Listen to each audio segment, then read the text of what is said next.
So, folks, I was sent this video, I think by GamerG in chat, to cover maybe like a couple weeks ago. I don't remember when this got sent my way. But we are going into a Whatifalthist history video. Whatifalthist. And, well, it's a doozy, folks. It's a real project before us, and I do want to say, haven't watched it, have no idea what's in it, but I am gonna throw out there that it's probably going to be pretty Nazi tinged, because, well, it's made by Whatifalthist, and also he made a video titled Explaining Jewish Civilization. And also, I lied. I watched approximately 1 second of it, and he sounded positively giddy about finally talking about Jews. So I am just putting a bet on this getting somewhat, if not extremely, anti-Semitic at some point. Okay? So, with that being said, let's get into explaining Jewish civilization with Whatifalthist. Boy, we've got to the video you folks have been waiting a while for. This is about we are now at the point at which I stopped watching and was like, yeah, okay, we can cover this on stream, because again, I was not being hyperbolic when I said he sounds positively giddy about it. Boy, we've got to the video you folks have been waiting a while for. I did something like over 3,000 pages of research for these 2 videos on Jewish civilization, so please have some gratitude.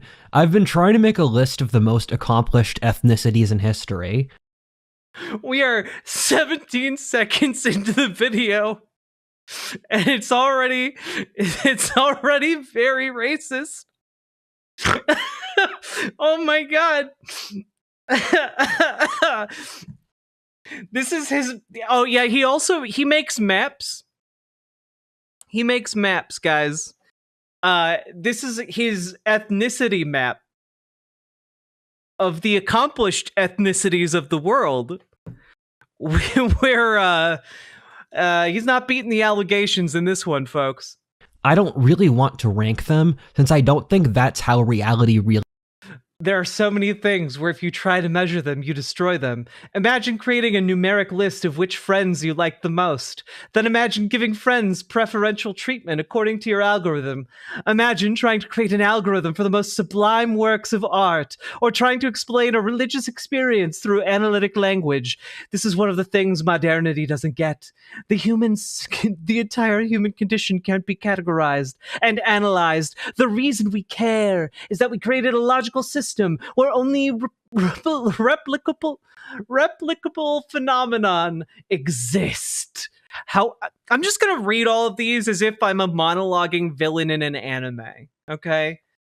However, this is an logical box we created for ourselves that we basically don't need. Humans don't think like machines, and human thought isn't the same as machine thought. Humans develop wisdom, which is the way to think in a non-numeric way, in that wisdom is assessing the quality of a situation, not the quantity. That was some weird shit. Really works. You can't really enumerate reality, and once you try, you lose touch with the living, beautiful spirit that is human life and existence. However, on my list, I have the Anglo-Saxons, Chinese. Man, buddy, I bet you have the Anglo-Saxons. You know, something just was screaming out to me. You got the Anglo-Saxons on your list. Italians, Greeks, Germans, and the Jews, just to name a handful of obvious choices, as well as a few other ethnicities I didn't name there. Once you combine them with their ethnic diasporas, the Anglo-Saxons, Germans, and Italians each have over 100 million people around the world today. The Greeks used to rule the known world, and hell, there's over 1 billion Chinese today. That being said, when you're looking at the Jews, You're seeing a population that's only a little bit more than 15 million people today. And as everyone knows, no Jewish people existed outside of these areas of the planet in 1930. Combined around the world. For a frame of reference, my home state of Pennsylvania has 13 million people. There's a joke that Finland could hypothetically not. Oh boy, I love when he talks about a joke and then shows a screenshot from 4chan. Exist, since the standard deviation for population numbers the UN uses due to places like Africa or Asia is large enough that statistically, as a sort of joke, the entire population of Finland is beneath that number. It's the same thing with the Jews. If an alien were to look at this, they'd be in complete shock. How could this tiny group of people spread around the world and break the world over multiple times again and again? However, for the inhabitants of this earth, the effect of the Jews on world history is so... You know, there's just something really unsettling and weird about how he just keeps calling them the Jews. Not Jewish people, but the Jews. It's, it's almost like this guy made some kind of, 12-hour documentary about how, he believes in magical bloodlines as part of his personal religion or something. It's almost like he dived deep into the pool of Nazi esotericism and came out the other side changed.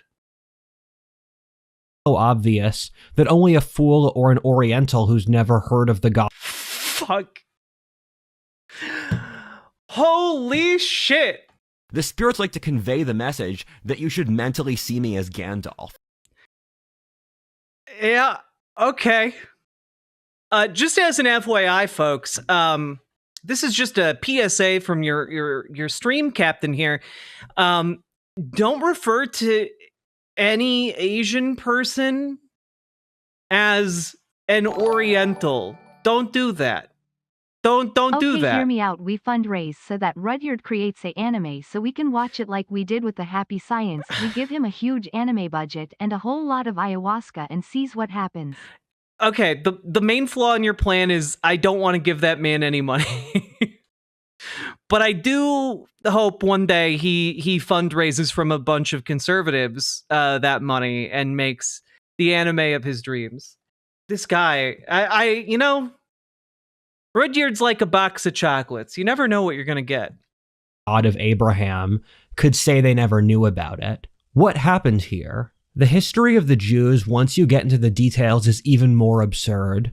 This tiny population in the Middle East 4,000 years ago, an era in which almost no one is still alive today, is still...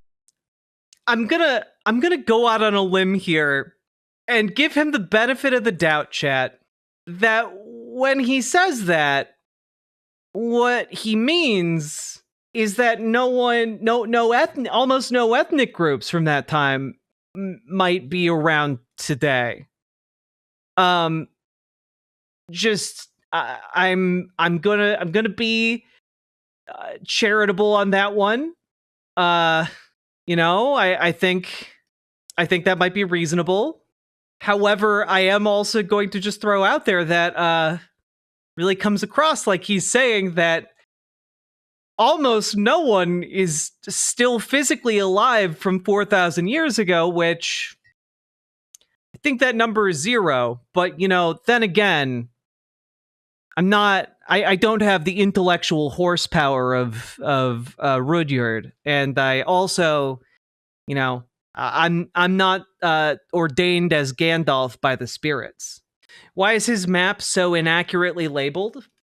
Because he makes them himself, that's why. Hoo boy. All right. Still important and powerful, dominating many of the major industries of the greatest superpower. This small people indirectly made the 3 largest religions in the world, or Marxism, Christianity, and Islam. Well, all right. So another problem here. Marxism isn't a religion. It's a mode of economic analysis that is not religion. Has nothing to do with religion, really at all. Where is the temple of the Marxist? Well, you see, the temple of the Marxist is located anywhere workers gather. There is the temple of Marx. Anywhere chains are broken, anywhere workers congregate, there is Marx. The three great religion. By the way, can we just like take a minute to really just absorb that, like, you know, Hinduism isn't here, Buddhism isn't here, and also like India's home to like over 1 billion people, not even considered part of the map. But also, wouldn't Judaism count as an Abrahamic religion in 1950? I have so many questions. Usually when people talk about the three Abrahamic religions, it's Judaism, Christianity, and Islam. That's usually the three they're talking about. Is he meaning to imply communism or Marxism? He also said Marxism, right? He said Marxism. The map says communism. Those are different things, generally considered. The smoothness of the brain is devastating. Question, Rudyard. What ethnicity was Abraham? Is he calling Jewish people communists? I do think that is kind of the thrust here, I guess. India does not have several billion people. It has 1.4 billion. That's an insane number of people. In many fields, Jews are 1/3 of Nobel Prize winners, while comprising vastly less than even 1% of the world's population. Okay, so we're definitely... There's 50 more minutes of this video. We are speed running towards like some JQs. The Jews have been batted around the world to nearly every continent. What happened here? Historians today like It's a religion to them, because the Nazis modeled themselves on the Jesuit order. They believe their enemies are as religious as they are, and mystical about it. You know, that does kind of make a certain amount of sense here for Rudyard's perspective. Velveeta Smooth, thank you for the $5 dono. Appreciated. Like to see the world as operating under reason and probability, in which, almost like statistical models, changes occur gradually over time for incentive structures. The fact that this 4,000-year-old desert tribe still exists and is thriving is a middle finger to the idea that oh boy. The world doesn't owe you practicality or reasonability. Things just happen. You're fed plot lines by life against your own consent, and you can either choose to win or lose. Life does not care about your well-being. It wants you pitted in Darwinistic struggle to achieve excellence at the expense of your enemies. Life, in fact, is profoundly insane. Metal and incredible where we created this false mirage. It's literally the Jewish Bolshevism Nazi conspiracy theory. Yup, of comfort or stability. I frequently see intellectual left brain types in shock at the brutality, complexity, and cynicism of the real world, to which I think, why did you expect otherwise? Pakistan is more emblematic of the human condition than America. What a strange... Why are you throwing Pakistan in the middle of this? Leave them alone. world is reasonable or practical. As I like to say, just have... I'm gonna go for a different anime villain trope every single time I read one of these, okay? That's my plan. The world has changed. I feel in the water. I feel it in the earth. I smell it in the air. Much that once was, is lost. For none now live, who remember it. The spirits like to convey the message that you should mentally see me as Gandalf. The spirits wanted me to convey to you that I am the intellectual equivalent of a dishwasher, and will leave bits of carrots on your plate. God. Uncle Gumball, thank you for the $5 dono. Salmon Moose, thank you for the 5 tier 1 subs. Very much appreciated. Oh, God. Okay. happens, and then we have to rationalize later why it makes sense. By the way, before I get started, I know this is a controversial topic. Yeah, we haven't even gotten started. We're 3 minutes into a 51-minute and 38-second long video. In both directions. The Jews are steeped in controversy on both the part of their lovers and haters. This is such a freakish way to think about any group of people. Jesus Christ. Yeah, we'll see how deep we get into this. In researching this, I read books from both pro-Semites and anti-Semites. I bet you did. I do not fillet Nazis. I bet you did read from anti-Semitic sources. Jesus Christ. Bets on how long before Rudyard talks about being inseminated again? Metaphorically, of course. Of course.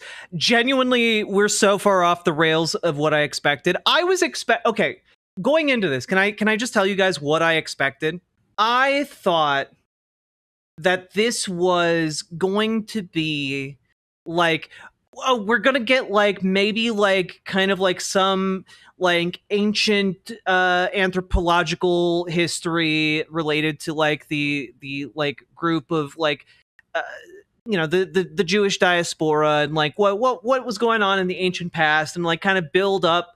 And I thought maybe like 20 minutes into this we'd get to like, long enough to like lull an audience into a false sense of security. We'd get like the sudden turn into the anti-Semitism. I didn't expect it right up front.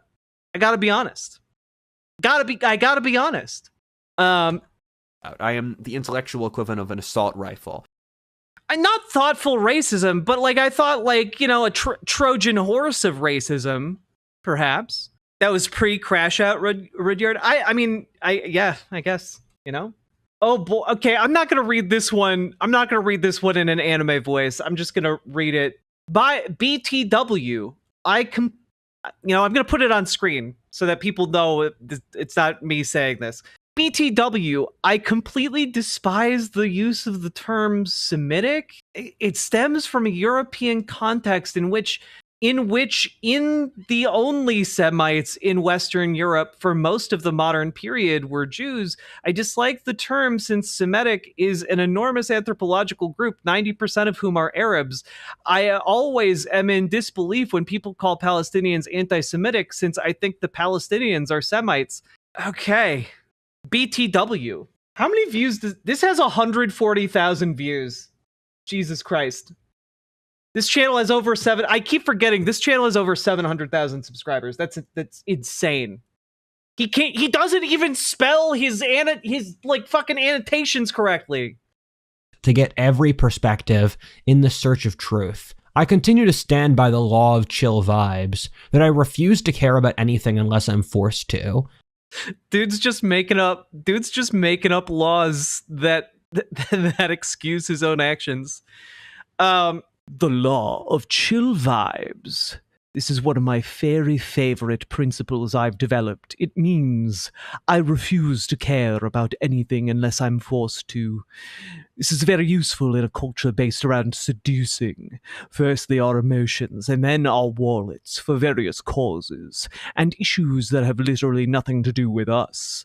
Thus, I maintain the law of chill vibes, which states you cannot force me to care about anything that doesn't involve me. I have better things to do than waste my time on this. Jesus. Like, yeah, the fascist Big Lebowski. Exactly. Can I do an evil wizard next? Yes. You sound like Zarbon from DBZ. That's kind of what I was going for. I was kind of going for like Zarbon, Sebastian Gorka fusion, This dude's literally like, I don't care about racism unless, I'm confronted by it, and it would be inconvenient for me to care about it or to not care about it. Like, dude's one of the laziest motherfuckers on the planet. The Big LaFasci. The Big LaFasci. Yeah, true. Akumi, thank you for the $5 dono. I think the mob is innately stupid, envious, and predatory. Thus, I refuse to give an inch and just say what I believe to be factually true. Psych! Let's get started. Why did you say psych? Usually if you say psych at the end of something, that means everything you just said wasn't true. Was this entire intro bit, like, did you play an elaborate ruse on us? Was this entire intro bit not actually what you were talking about? I'm really confused. Why aren't you just saying what you mean?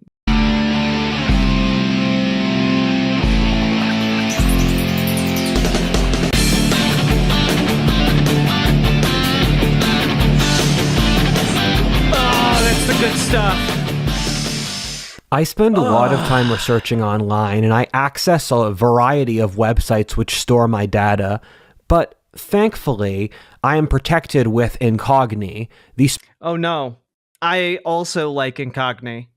I would just maybe express some extreme concern at the fact that, like, Incogni looked at this guy's channel and said, yeah, that's fine. Part 1, Abraham's People. I mentioned this in the other video, but one of the Man, you just had to use, like, the DNA strand background, huh? Just to let us know that this is definitely going to be racist as fuck. coolest facts we've discovered recently. Alec Gunther and Raiders, I love you guys, and I just need you all to understand you're about to see some of maybe the most racist and anti-Semitic shit you've ever seen in your life. So just full on, we're diving into a Whatifalthist video, and it's going to be actually insane. Okay, so just heads up on that one. Also, everyone go follow Alec Gunther. All my homies love Alec Gunther. Is that from analyzing the Y chromosomes of people who claim his descent, we have effectively proven the existence of Abraham, the biblical father of both the Jews and Arabs, given they share an ancestor in that place and time. I don't know that that's true at all. Like, I don't know, maybe show a citation. Like, you have, like, these little interludes all the time. Like, give us some citations for any of the claims you're making, you know? All right, time to read this now. My new acronym. I invented this acronym since I found modern intellectuals have a tendency to throw everything the ancients said outside the window, since it is out of date. This includes mythology, history, writing, religion, wisdom, and other things. I'll read modern historians throw away entire mythologies as fantasy, and I think smart people saw this as true enough to build their societies around it. Same thing with the writings of genius like Plato or Aristotle, Confucius, the Bible, etc. We don't even humor their opinions where no academic uses ancient analysis at all. Meanwhile, the ancients would see us as demonic and insane! The ancients weren't idiots! Tawi! Can we get an... Yes, we can, Story the Bard. Somebody just requested an evil wizard last time. This leads to an acronym I've developed, or TAWI, which means... Zero. God, he actually said it. King Kerplunk, thank you for the $5 dono. The ancients weren't idiots. When I say this, it speaks to the trend we keep on finding that ancient myths that we used to not take seriously, as we gather more evidence, are consistently more accurate than we originally thought. Easy examples of this are Troy and the biblical flood, and Oh boy. Dude thinks we have evidence of the biblical flood. Oh, God, this guy, fuck. This guy definitely believes in giants. This guy definitely believes in, like, Nephilim and giants. Oh my God. I'm so excited. There is a non-zero chance he is going to bring up goddamn giants. Oh God, this is so good. He said so? He does believe in giants. Hell yeah. I need a long discussion about giants, okay? I'm real excited. He probably in what is mud flood? Do the Sephiroth? I don't know. I'm not familiar enough with Sephiroth's voice to do that. Sorry. Did you miss it? No. We are in the middle of it, my rear end. Okay, here we go. Examples of ancient myths people doubted but were true. 1. Troy. People didn't think Troy was real until we excavated it in the 1800s. 2. Abraham. We genetically corroborated that there was a shared ancestor in that place and time, whom all Abraham's descendants claim ancestry from. 3. The flood myth. The Black Sea went from lake to sea in a matter of a week due to the Dardanelles opening up around 5500 BC. The Black Sea was one of the most densely populated places in the world when survivors fled. 4. Trojan origins. The Celts and Germans had myths their ancestors came from the Black Sea region, which is genetically true, while the Romans said their ancestors came from Troy. The Etruscan genetics are from Anatolia. 5. The Garden of Eden. One of the dominant theories now is... okay, just real quick. I'm just going to interrupt real quick. If it's a theory, if it's a dominant theory, you can't really say it's true. Okay? Because there's not a Garden of Eden. There's not, like, people aren't like, yes, the wider scientific consensus is the Garden of Eden was real. Like, no, that's not a thing. Also, none of these are things except for Troy. They did find the ruins of a historical Troy. Also, Trojan origins, again, not a thing. One of the dominant theories is that the current human consciousness was developed through mass psychedelic consumption, which would have occurred 70,000 years ago when humans learned of abstract concepts like God, life, death, culture, etc. It's called the cognitive revolution. And let me just stop right there, because he's claiming that there is somehow evidence 70,000 years ago that a bunch of hominids took psychedelics and created abstract concepts together. There's no evidence of that whatsoever. Okay. Oh, did the guy who dug up what he claimed to be Troy blasted past it to pre-Troy site because he sucked at excavation? Yeah, that sounds about right. Sounds about white. 6. Hindu mysticism. Lots of mystic teachings in Hinduism corroborate very closely with modern physics. This includes non-local reality string theory, neurology affects vision, constant vibration, and motion. The universe is truly old and vast. And I know vast isn't a word, but I was trying to write vast, and it was just too much work to delete the E off the end, so here we are. And 7. At fucking Atlantis. Plato said Atlantis was off the coast of North Africa due to the west of that Straits of Gibraltar, populated around 10,000 BC. We found a site called the Eye of the Sahara, which has a geographic layout like Atlantis is described, which was populated at that time and place. The Sahara was wet then, unlike me reading this. Google debunkers. That's incorrect. And I'm just going to throw out there, one would know that that's incorrect simply because Plato did not write about Atlantis as a real place. It was a goddamn, like, allegory. It was metaphorical. It was how, one might govern a city. How do you make your voice do that? I don't know. I do funny voices all the time just to myself because I find it fun. And I talk about this more in the text wall in front of you. According to the Jewish tradition, they started out in the area... Oh boy. Yep, I forgot. I got so excited about historical misinfo and Google debunkers. that I totally forgot we were talking about this topic. This douche nozzle thinks he's Indiana Jones but working for the wrong people. This guy is like if you had like an armchair Indiana Jones working for the Nazis. I It's imagine true. that his origins start with a Trojan breaking. A horse may or may not be included.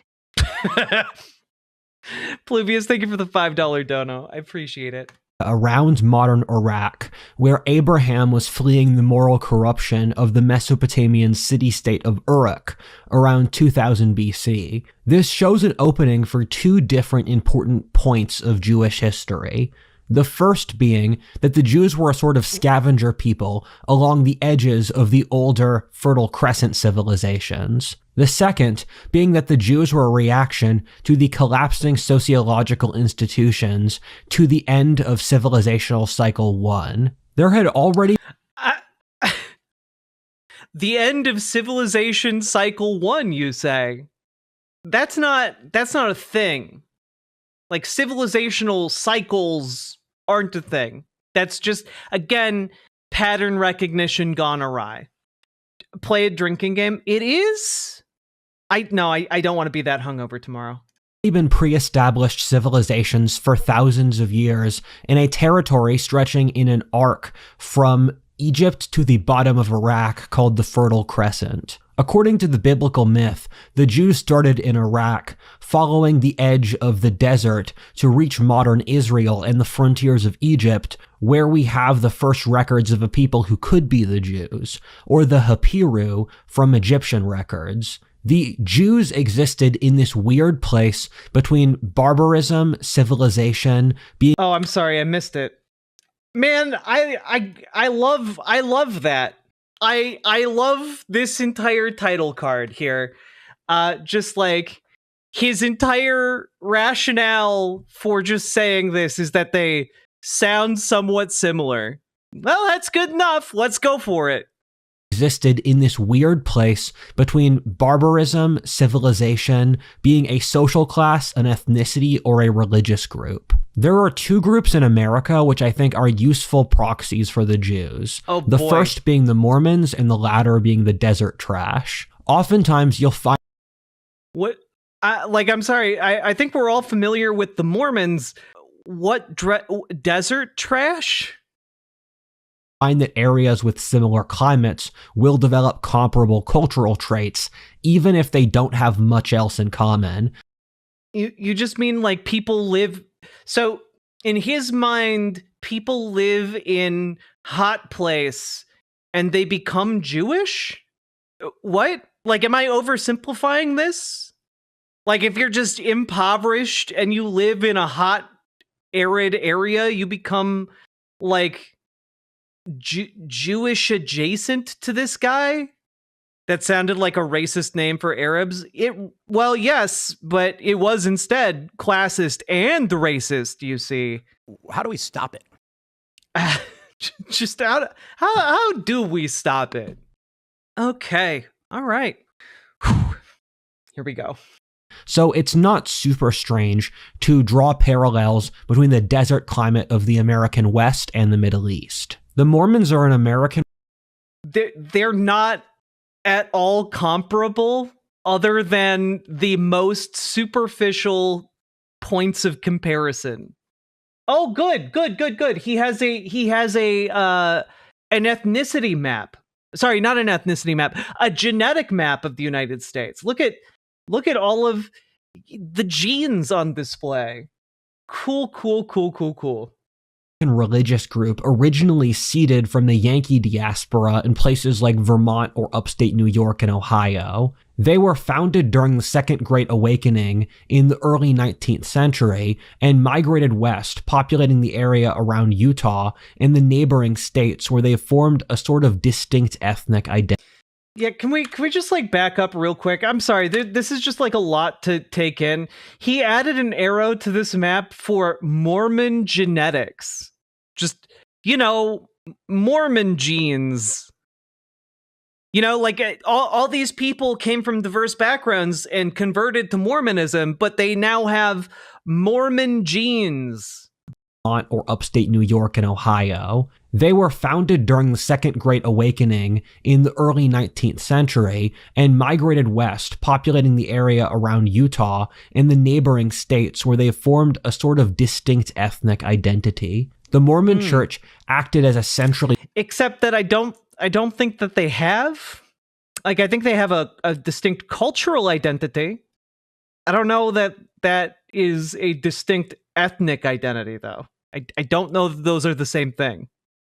Planned theocracy, which strategically populated the American West on purpose. The similarities between the Jews and Mormons are that they both unified into very strong degrees of in-group cooperation by holding strange religious beliefs. The Mormons were known for a very distinct theology, practicing polygamy at the start, being ruled by a central church theocratic hierarchy, banning alcohol and ritual prescriptions. The Mormons are known for being simultaneously very strange, being seen as a cult by many Americans, but also admired by other Americans for their moral character. So much of our understanding of the ancient Middle East's history in total, it would be as if 3,000 to 4,000 years in the future, the only main narrative that people would study modern American history through would be through the history of the Mormons. And that's just one of the ironic things that you'll see over history, a few different places and times. And it's hard to see this now, given we live in a world where Jewish religion won on such a global scale. But in the ancient world of kings and gods, the Jews were seen as strange as we would see the Mormons today. The Jews were the most religious people of the ancient world, even in time periods like Greco-Roman classical dominance, in which secularism was very powerful. Secularism wasn't really powerful. Like the Greco-Romans were super religious. They believed in the mythology. What kind of voice should I go for this time? Crack hit, you're right. I am the intellectual equivalent of an assault rifle. Oh, Jordan Peterson's a good one. My friend Felipe Fabri also makes historic cycles where one of his breakthroughs is looking at how different cultural groups have historic cycles which operated in rhythmic patterns different from others. For example, he compares the Greeks to Europeans and the Americans to the Romans. The European evolutionary strategy is to conquer and innovate, then to overstretch, become too open, see their cultures erode into degeneracy, and restart. For the Middle East, he compares Jewish to Arab history, showing how both of them were societies formed under prophets who laid out the will of God. They kept religiosity in a mostly secular world, in that he compares Jews in 100 BC to Muslims today, suggesting perhaps a new religion will arise in the Middle East in the next century. He also compares Assyria to the Turks. I love that this man just no like hesitation whatsoever, just drops randomly like the idea that in the next century a new global religion is going to arise in the Middle East. Like, totally without any kind of evidence whatsoever, just because he's like, I know a guy who likes to compare things. And if you compare them, that leads you to accurate predictions. Felipe Fabri believes Rome fell to socialism. Oh, wait, do I know this guy? Have I heard this guy before? We do cover Fash, folks.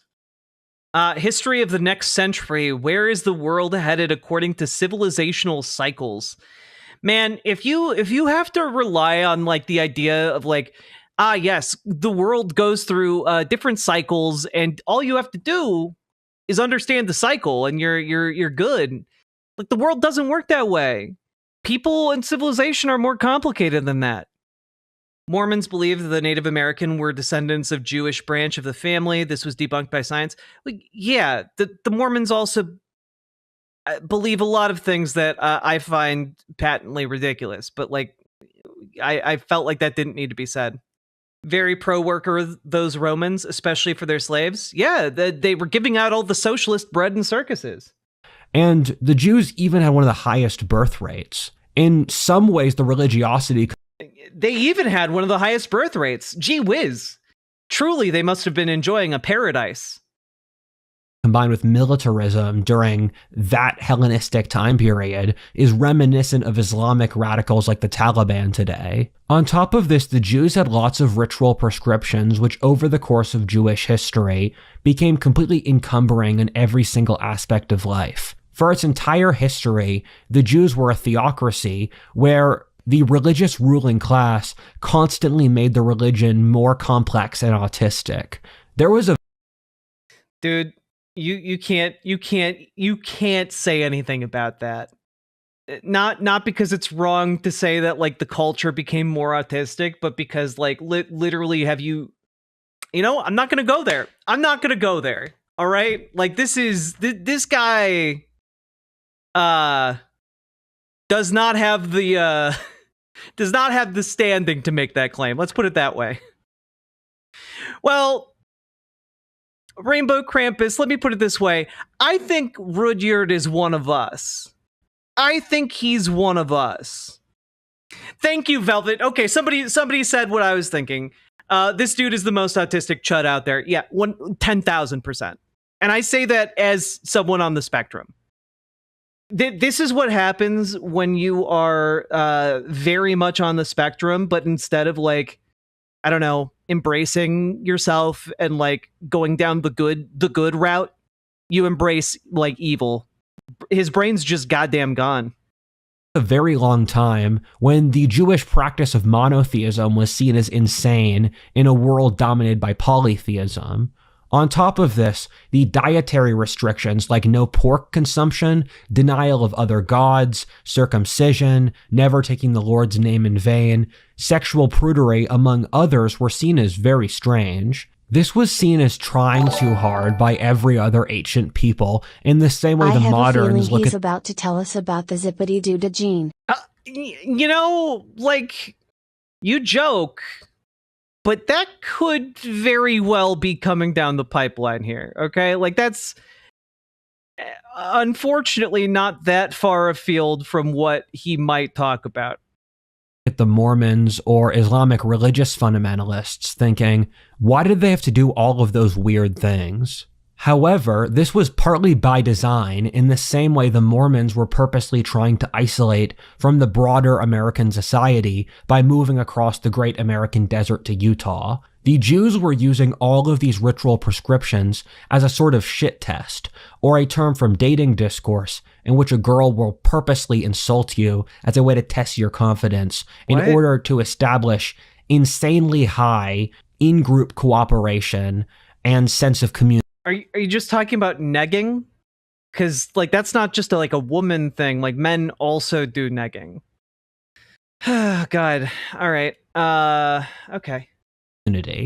If you were willing to sacrifice this much for the religion, it meant you really cared and could be trusted. Part of the reason for this is that Israel was stuck in the middle of the map. I literally calculated it, and the Levant is the region that has faced the most invasions over world history.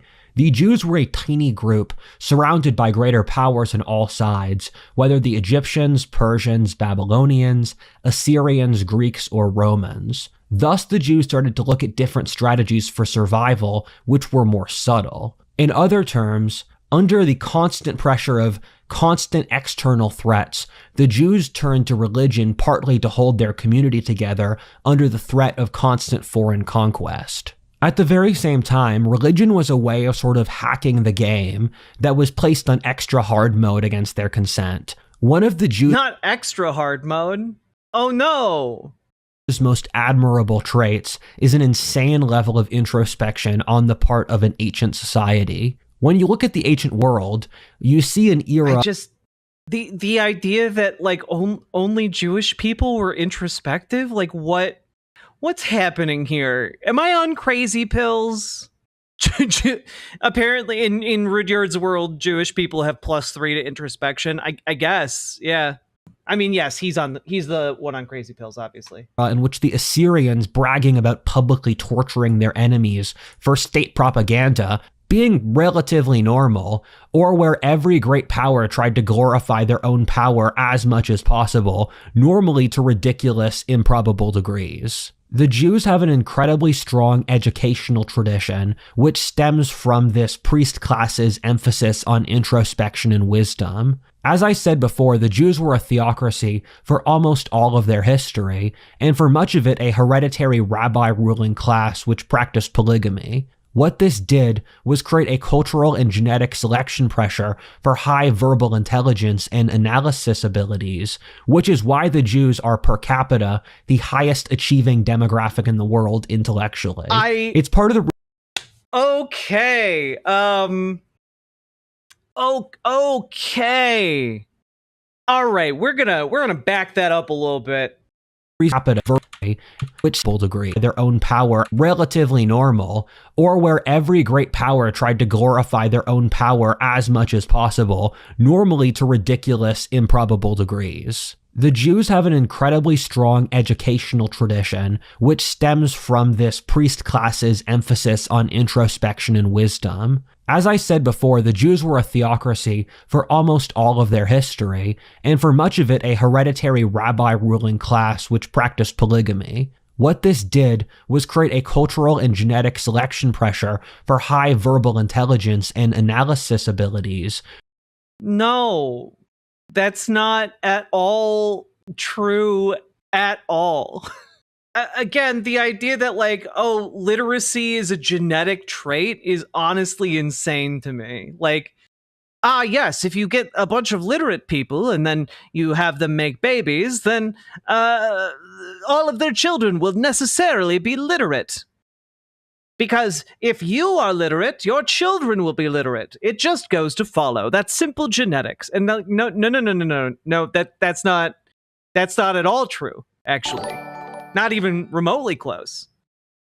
This is straight up taken from Kevin MacDonald, the one professor all neo-Nazis quote from his books. I'm telling you. Oh yeah, no. Velveeta Smooth, Whatifalthist is a Nazi. I have a series of videos going over like his mental crash out that he posted as a 3-part video essay, and I can tell you guys, this guy's a Nazi. Like, he believes in magic bloodlines. He believes in like Nazi esotericism. Okay, you watch them. All right, good. I'm glad we're all on the same page. But like, yeah, he's absolutely read Kevin MacDonald. Like, absolutely. I had no doubt in my mind.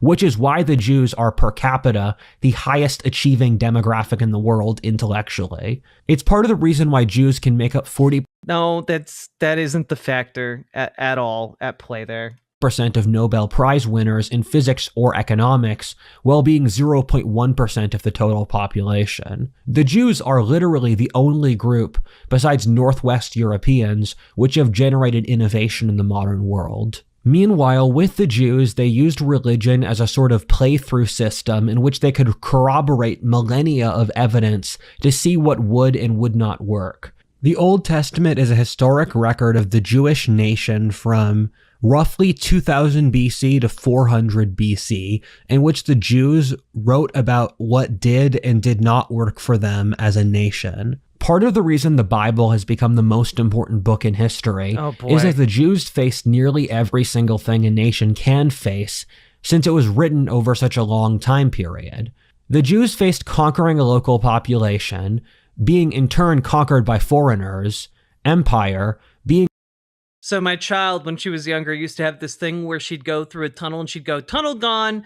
Now I just imagine this 6-year-old going, brain gone with this dude. Yeah, that checks out. Slaves, decadence, barbarism, golden age, and dark ages. What the Jews consistently found was that in each situation, loyalty to God was the trait that worked. For atheists, this makes sense if you contextualize God as the objective laws of the universe. Thus, by following God, they were following universal What? Like I don't know how to like I don't know how to phrase that's just incorrect in a way that's more substantive, but I'm sorry, they didn't interpret everything to mean whatever. No. I just want to yell when I listen to this guy. Fair. Universal positive principles. The reason the Jews have survived so long while practically everyone else from that era of history has fallen apart since is partly that the Jews have a very strong inbuilt introspective mechanism that allows them to adjust after failure. Failure has made the Jews stronger over history, which is the Jesus Christ. No, it hasn't. Like his logic is like, yes, the Holocaust made Jewish people strong. Like, what? No. Like, material conditions have an effect on like how like a culture or civilization develops, obviously, but like it doesn't, like, suffering in of itself doesn't make someone stronger. Just a fallacy.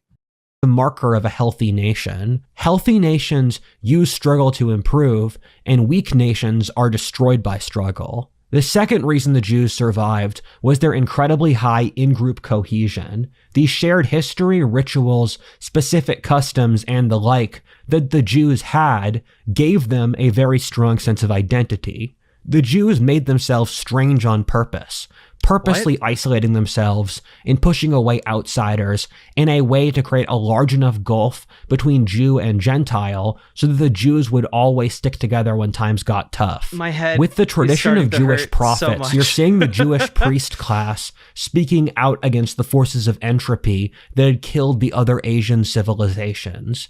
This included debt slavery, rising. What are you talking about, man? What, like, genuine? We're so far off the rails here. Inequality, family breakdown, private quarrels, moral degeneracy, pagan gods, and weakness. The Ten Commandments is an incredibly advanced behavioral psychological understanding, and we don't realize it since this breakthrough. No, it's not. It's just really applicable if like you're part of that religious group. Like, that's occurred 3,000 years ago. The Jews, although they were a primitive desert herder people, were centuries to millennia more advanced mentally than the neighboring peoples. Just their massive brains. Just that they were thousands of years ahead of their peers. What? No evidence whatsoever. Let me just pull all of it out of my ass. Just straight from the depths of my ass. This was since the Jews had... this is all very ironic, or maybe well-timed, I guess. But earlier today, I was watching an old Majority Report video, one of my favorites. Maybe I can find it here real quick. Just the video I was going over, because it's maybe one of my favorite Majority Report videos of all time. It's some good stuff. I think it was this one. It's from like 7 years ago. Hi, Sam. What? Whoa! Got me. You got me. You got me. Gotcha, Gina. Okay, so listen. You're really super smart. Tell me where the citation of where you get your facts from. You want me to the argument? Well, because we'll watch like the first part of this video because it's gold. It's comedic gold. You see urban cities with such horrible scores, and that's why you see such differences in performance by races. Right. So you're saying like poor whites in Appalachia, they do very well in school. They do on the same level as rich blacks. Really? Where are you getting your data from? Really?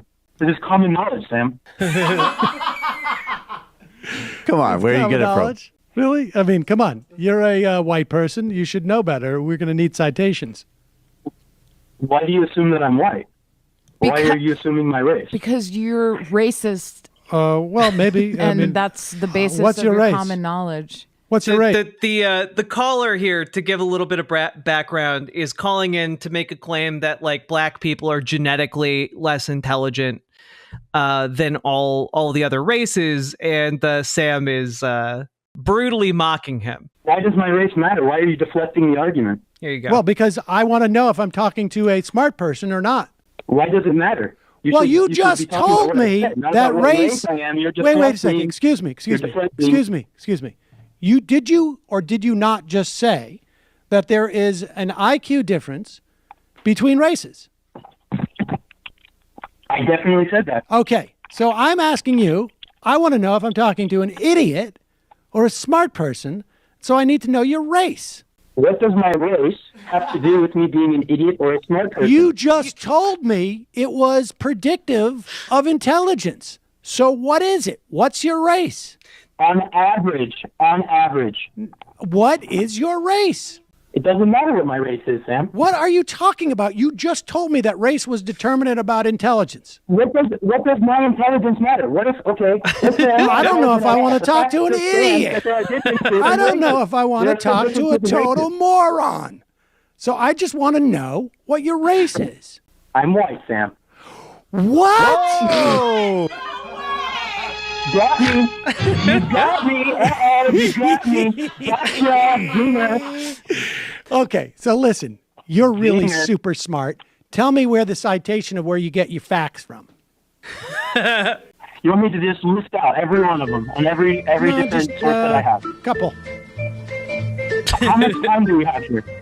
I mean, enough for you to cite at least a couple of places.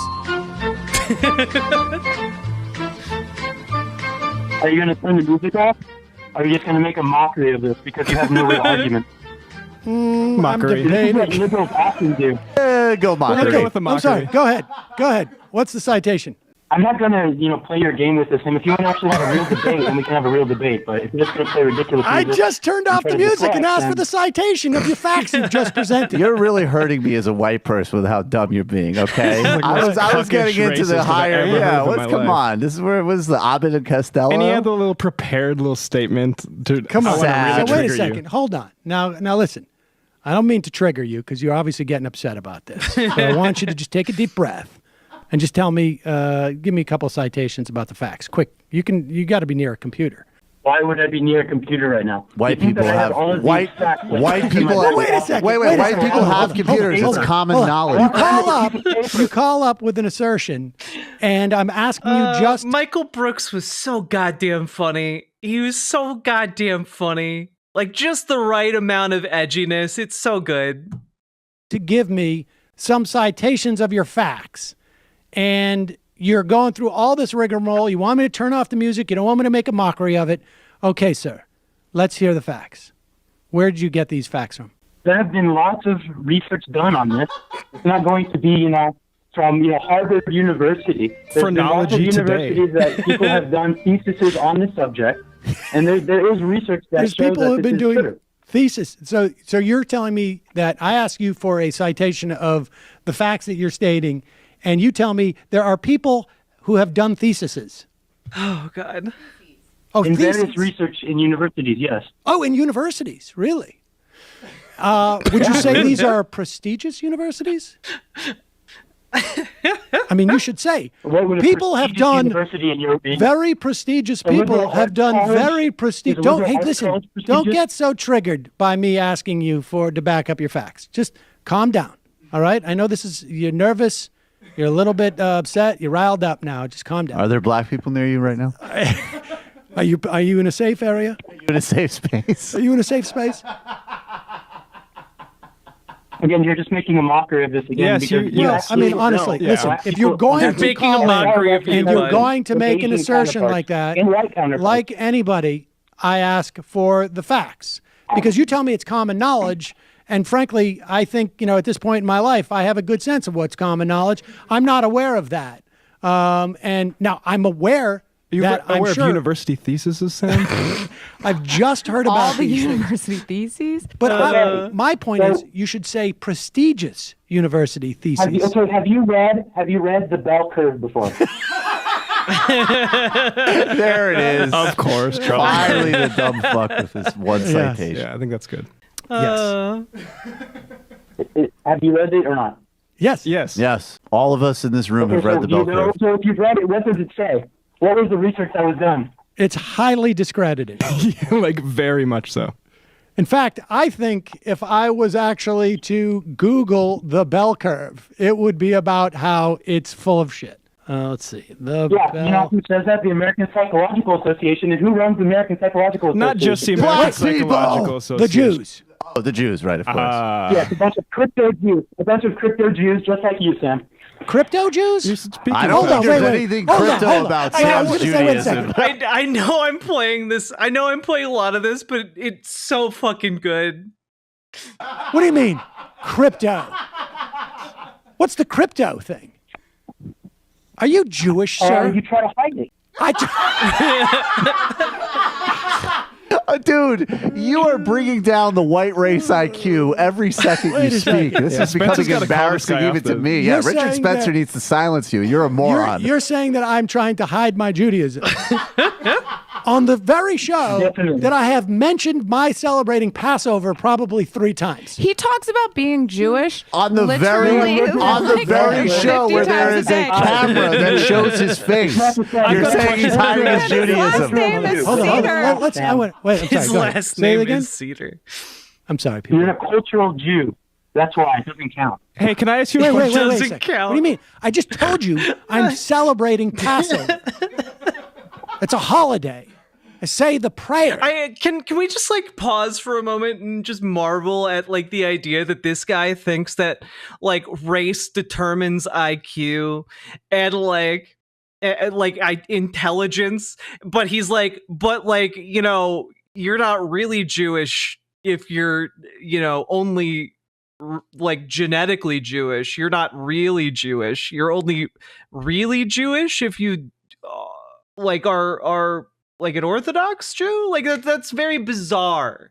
That's such a weird thinking that is completely at odds with literally everything he's talked about since he called in at the beginning of this. Common knowledge. Hey, can I ask you a question? I take off all the high holiday Jewish religions on this show. Caller, what does it feel to be a victim of white genocide? Are you a virgin? Let me ask you something. Let me ask you a question. Does your excuse me or something? Yes. Hold on, wait a second. Yes. Hold on, let me ask you a question. What do your theses say about Jews and their IQs? This part right here is why I wanted to actually play this, because I feel like this is like Rudyard's argument right now, except that Sam's doing it as a bit. No, wait, I'm just curious. Yeah, what about it? I'm asking, what do they say? Jews have high IQs on average. Do you think that I have a higher IQ than you? Good day, sir.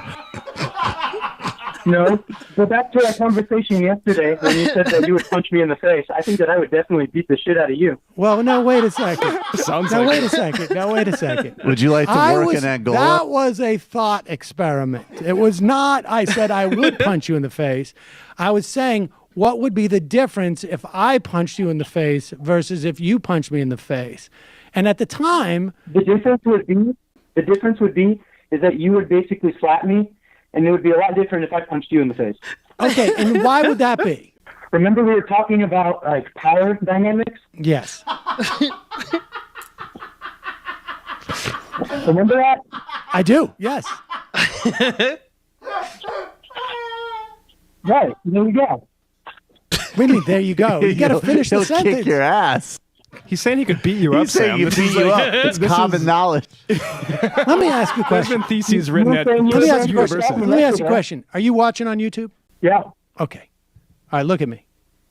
How does it make you feel to see this metrosexual Jewy cuck?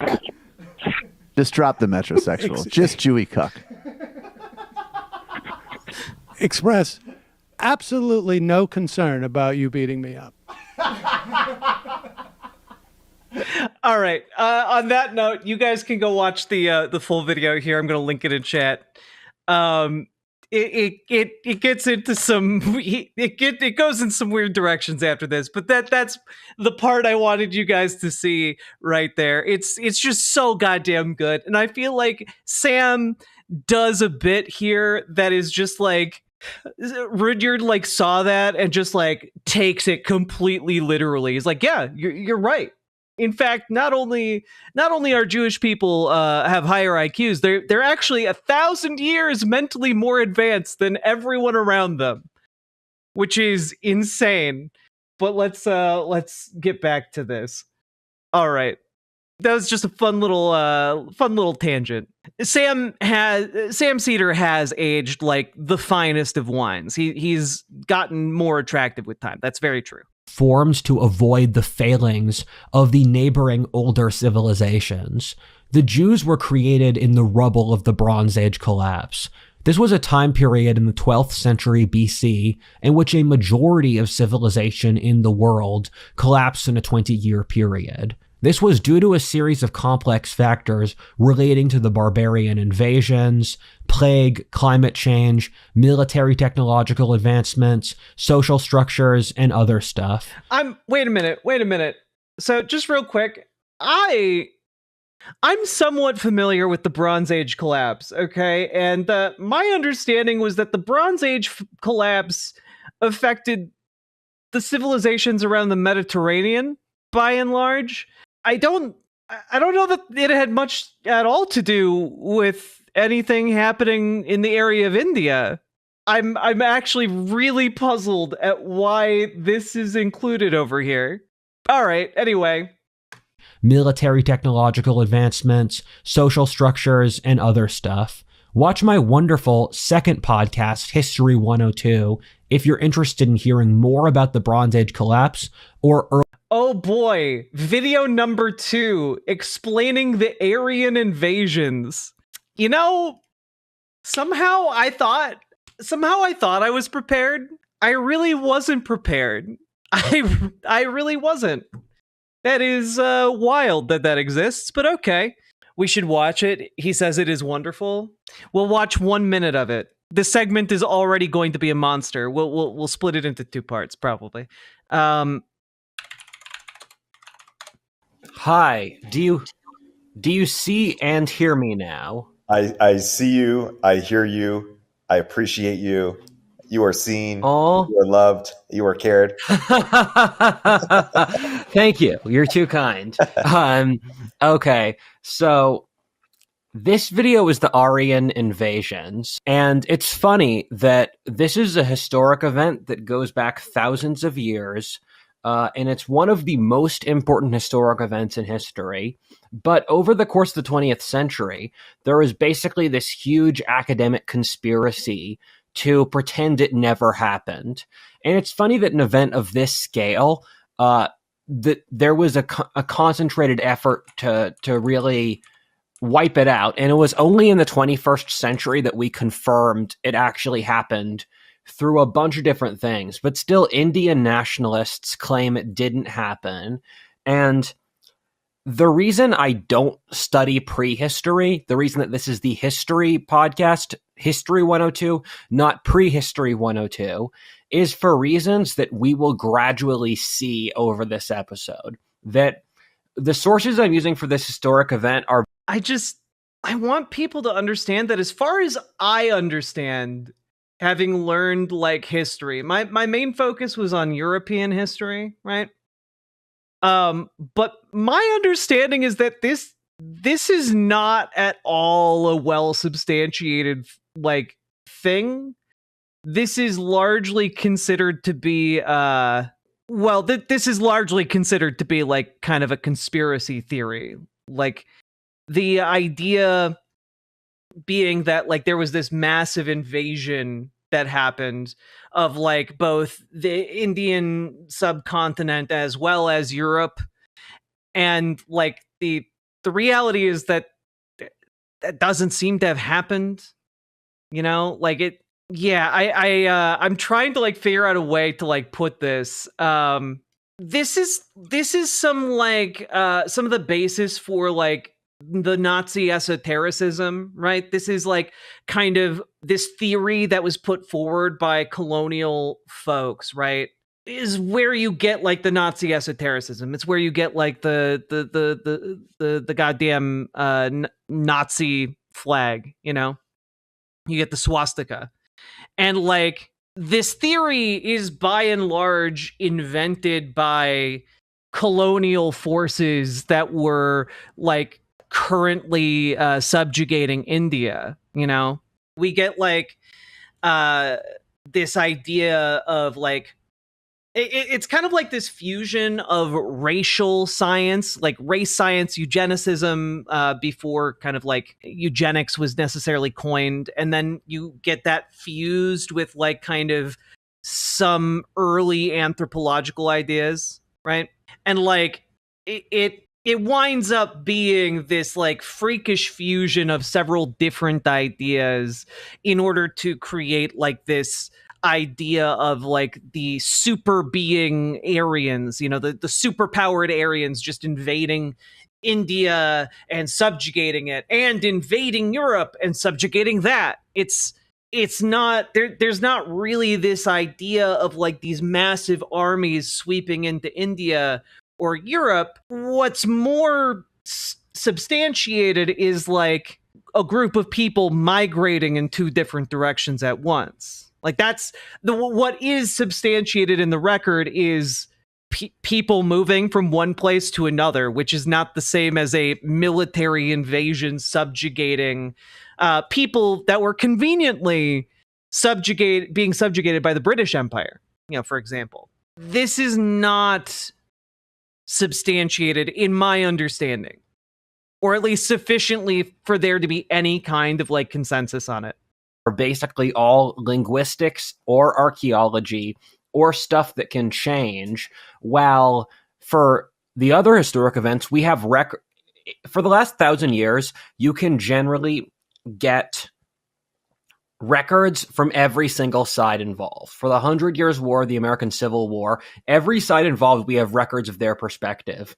But for this, we're basically just looking at genetics and linguistics, and there are the Aryans ended up hitting up against some historic societies, but it's really remarkable that something this big can happen, and we don't know that much about it. And it really begs the question, we found this through genetics especially, that there were huge events in prehistory that we're only just discovering now due to genetics. And the world's really a funny place. This is on the edge of recorded history, where let's say there's a veil between recorded history. Yeah, all right. I've seen enough of this. Basically, my interpretation of this is that they took like a neo-Nazi like pseudoscientific theory and like made an entire hour-long show about it. Which, like, I'm happy to go over sometime, but not today. War is stored in the genetics. I'm willing to bet that Rudyard believes that like black people have a warrior gene or some kind of racist eugenicist pseudoscientific idea like that. Thanks, the one American. Early Jewish history. Fun fact, the Philistines in the Bible were the sea people which destroyed much of the civilization in the Eastern Mediterranean during... There's literally, we don't know who the sea people were. That is one of the like mysteries of what happened during the Bronze Age collapse. We literally don't know. When the historical record talks about the sea people showing up, no one knows who the fuck they are. So like, stop making this up. In the Bronze Age collapse, the sea peoples were also heavily ethnically intermixed with the Greeks, and thus it's not unimaginable that Goliath's grandfather fought at Troy. It's also funny that the term Philistine has become synonymous with someone who is aesthetically... Yeah, part of the Bronze Age collapse, for those of you who don't know, the sea people, basically there's testimony that as part of the Bronze Age collapse, and we know that from the records of the civilizations that collapsed, essentially like a large force of people from the sea, like in boats and such, showed up and attacked, and no one in the record recorded where they came from. And so like we just don't know. There's not a lot of like surviving evidence of like the battlefields either, because it was so long ago. So it's just kind of, you know, were they Vikings on a very long raid? We don't know. Haha! Is this Whatifalthist? You bet your bootstraps. Or artistically tasteless. The irony there is that the Philistines controlled the wealthy coastal cities of the Levant, while the Jews were barely literate hill tribes in the interior. The Philistines saw the Jews as savages. The second population in the American West I'm comparing to the Jews are the desert trash. I apologize if this is offensive to people who are part of this group. I'm from Pennsylvania, and I don't know this stuff since redneck is a term of pride. When I was driving from California to Texas, I kept running into this. Again, I can't tell if calling someone desert trash is rude or not. Like, what? What do you mean you can't tell? Does this guy have a job? This guy's job is making YouTube videos. He has over 700,000. He has almost 750,000 subscribers. This demographic of people I had no idea existed, since back home, every social group is practically centuries old. The desert trash are people who live in trailer parks out in the desert, or kind of low-class people who are really into guns or aliens in places like Arizona, Nevada, California, or New Mexico. I see similarities to Florida, which have their own variants. They have their own subculture, which is highly libertarian, but also degenerate at the same time. The desert trash people are often really interesting as individuals if you talk to them.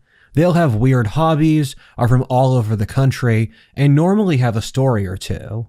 The desert trash end up being in the desert since in the urban culture of America, it's becoming too inhospitable for human procreation and thriving. The desert trash people tend to not be stupid in many cases, but rather people who couldn't handle the 8 to 7 work schedule, the loneliness and soullessness, so they snapped and moved out to the desert. It wouldn't surprise me if as the cities get sicker, if the desert trash... What the fuck is he talking about? Like I'm really trying here. Like what? Like this seems like he's just completely lost the plot. He's just like, yes, this ethnic group is the desert trash. You see, I can't tell if that's offensive at all. Haha. Like what? The hell are you doing? Form their own distinct subculture that over the course of centuries perhaps repopulates the American West if something goes really bad. These are the sorts of things that are happening in the Bronze Age as the old civilizations decayed and collapsed. The first potential records for... You're saying he's about to call Jews desert trash? I think he is already doing that. A people who could be the Jews is from the Egyptian records, who wrote about a people called the Hapiru, who were a social class of bandits on the edge of Egypt, who existed as a sort of subjugated nation. Egypt at this point was a multicultural society in which the lower Nile Delta was filled with dozens of somewhat assimilated, conquered, or immigrant. And obviously the Hapiru must have been Jewish. It only makes sense to my racist brain. Peoples. The Hapiru were a sort of Semitic desert trash population, which accumulated people who didn't fit in the Bronze Age aristocratic extractive social structure. Over time, they formed as a distinct ethnic identity, and then my guess is that Moses took the helm, establishing a very strange religion to unify this population that didn't have much else. Abraham fled Uruk due to the idol worship. Moses, take the wheel! There, and I think that's... Like, all of this is wrong. Just to be very clear, all of this is wrong.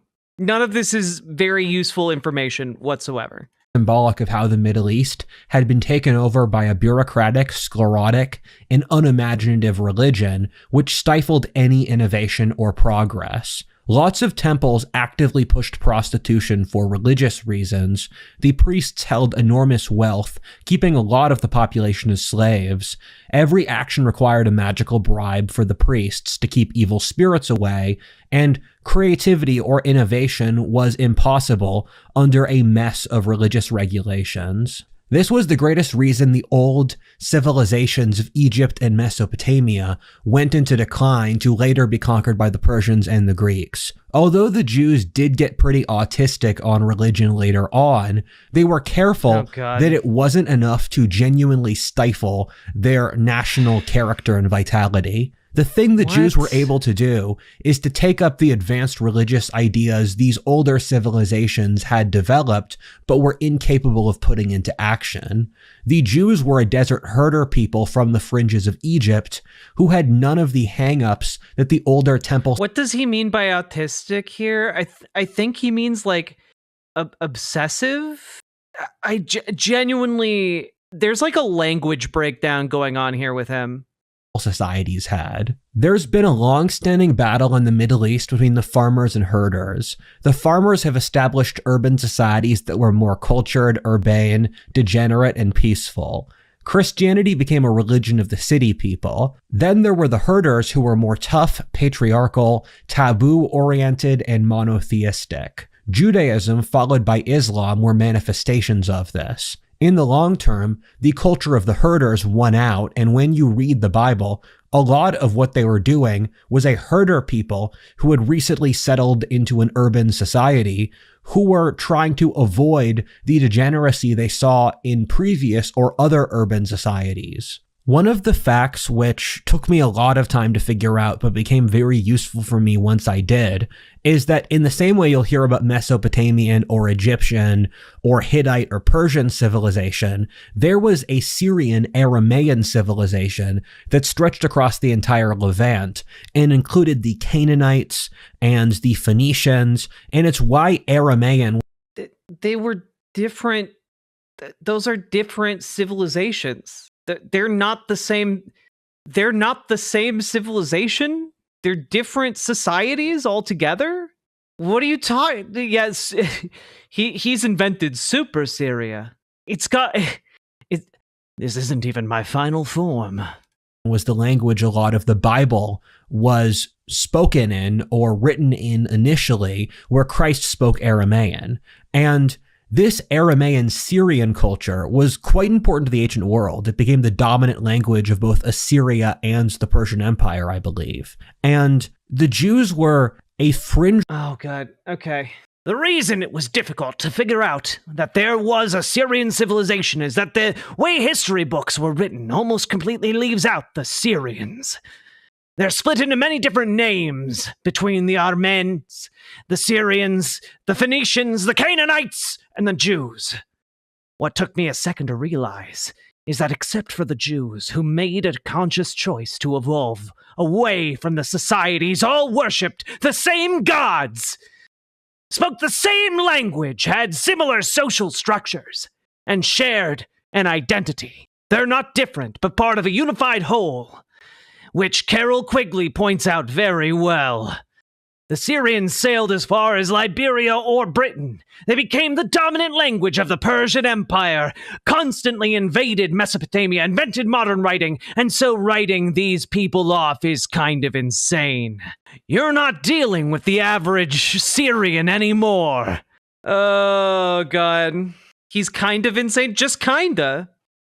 I love that so much. I've been trying to read his goddamn soliloquies in different fun voices to make it more palatable. You're not dealing with the average Syrian anymore. I've become a Super Syrian! Group from the Aramaean civilization, or the Syrian civilization, where they were on the edges with the Arabian desert, having a lot of nomadic cultural influences. And in this fringe position, they established a new religion, pulling elements from the older Syrian civilization, which was both a part and also incredibly distinct from said Syrian civilization. And so when the Jews conquered the Canaanites, they were an iteration of the same civilization as the Canaanites, who had an enormous religious breakthrough, which they tried to and succeeded at enforcing upon the Canaanites. Judaism became a sponge for lots of other religious ideas in that region in that era. Monotheism was originally an Egyptian religious concept in which Egypt went through a brief period of government-enforced monotheism before sliding back into the worship of the old gods. If Moses grew up in the court of Egypt, as the Bible suggests, and keep in mind the Pharaoh of Egypt probably had thousands of harem girls, so it makes sense. Probably. Like, I don't know. Like, if you think about it, maybe. I don't know. that Moses incorporated a failed concept in Egypt. On top of this, the idea of God and the devil fighting each other, or angels and demons, is from Persian Zoroastrianism. A concept of hell and a lot of the later theological concepts about reaching heaven and metaphysical stuff stem from the Greeks, and most of the myths in the book of Genesis have very strong parallels in Mesopotamian mythology. Jewish monotheism formed gradually over the course of thousands of years, in that in the first chapters of the Bible, which were written around 2,000 years before the birth of Christ, while modern Judaism reached its current form around 500 BC with the Axial Age. Keep in mind, at the very same time, around the world in 500 BC, you saw Socrates, Buddha, Confucius, and Lao Tzu living around that era with a huge religious breakthrough called the Axial Age. Over time, the Jews gradually purged their pagan gods and worship of local spirits called Baals until they only venerated one god. Part 2, God's Chosen People. Oh my God, we're only on part 2. Oh God. All right. You know what? I'm just gonna say end of part 1. Riverboat Jack is coming to town. All the viewers gather round. Twitch and YouTube is where she streams. All that content is bursting the scenes. Politics, gaming, plenty more. Her sense of fashion you'll adore. So grab your stuff and hop aboard. We're going straight to Jack's Discord.